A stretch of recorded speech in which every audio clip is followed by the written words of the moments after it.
ταινία όμως που ετοιμάζεις τώρα, επίσης μιλάμε για ένα πολύ δυνατό cast τοπιών στην Ίσο. Αχ, παιδιά, την ταινία. Η Τάνια Τρίπη. Τι γίνεται εκεί πέρα? Καλά, γίνεται χαμός. Χαμός. Είστε όλοι μασκένοι. Βλέπουμε και το τρέιλερ παράλληλα. Δείτε το αυτό το τρέιλερ. Η μουσική δεν ακούγεται. Θα βλέπουμε πλάνα και θα συζητάμε. Θέλουμε να ακούσουμε από σένα να μας πεις γιατί η ταινία. Λοιπόν, πρέπει να το βάλτε το λίγο από την αρχή. Γιατί είναι πολύ βασική αρχή. Θα παίζει συνεχόμενα αυτό. Θα παίζει. Όσο μιλάμε θα παίζει. Λοιπόν, είναι σε ένα νησί. Τα γυρίσματα έγιναν στη Σύφνο, αλλά δεν αναφέρομαι πουθενά ότι είναι η Σύφνος. Είναι λοιπόν σε ένα νησί, κάποιοι χαρακτήρες, κάποιοι άνθρωποι, είναι γύρω στα 15 άτομα που παρακολουθούμε τη ζωή τους. Υπάρχουν 4 άρχοντες, όπως και σε κάθε νησί και σε κάθε κλειστή κοινωνία, που είναι ο δήμαρχος, ο αστυνόμος, ο παπάς και ο δάσκαλος. Και ο κάθε ένας έχει την ιστορία του, την φανερή και την κρυφή ιστορία του, έτσι, με τους υπόλοιπους.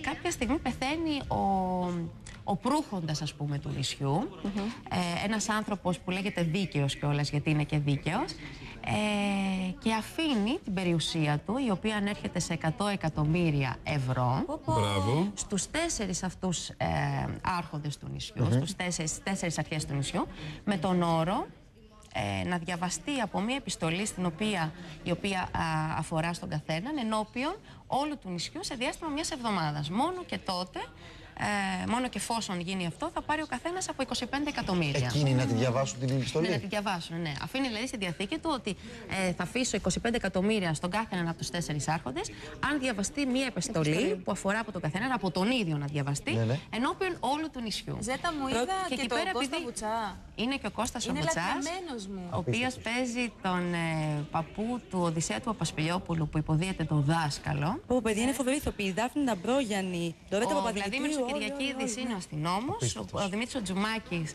είναι ο δήμαρχος, ο παπάς είναι ο Μιχάλης ο Μαρίνος. Η γυναίκα του Τζουμάκη είναι η Ελισάβετ Κωνσταντινίδου. Παπά τον κάνα το Μιχάλη το Μαρίνο. Μπράβο, ρε Μιχάλη. Είναι καθαρά κομμωδία. Νάτος, εδώ τον είδαμε πριν λίγο. Δηλαδή, από ό,τι καταλαβαίνω, σε αυτές τις επιστολές αποκαλύπτονται κάποια πράγματα που δεν τα ξέρει. Σε αυτές λοιπόν τις επιστολές, επειδή φοβούνται ο καθένας, γιατί έχει κάτι, ένα πολύ ένοχο μυστικό, ο καθένας από αυτούς έχει ένα ένοχο μυστικό, το οποίο μπορεί να τους καταστρέψει τη ζωή, να τους βάλει στη φυλακή, να κάνει οτιδήποτε. Φοβούνται να τις διαβάσουν και τελικά βρίσκονται. Παρακολουθούμε δηλαδή, η ιστορία διαδραματίζεται στο διάστημα μιας εβδομάδας, αφότου πεθαίνει αυτός ο άνθρωπος.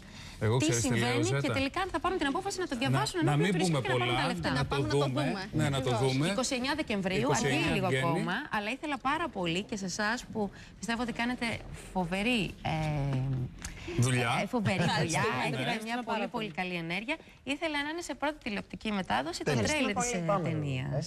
Ευχαριστούμε πολύ. Εμείς θα είμαστε εκεί, θα το δούμε. Να σε ευχαριστήσουμε. Ευχαριστώ πολύ. Καλή συνέχεια.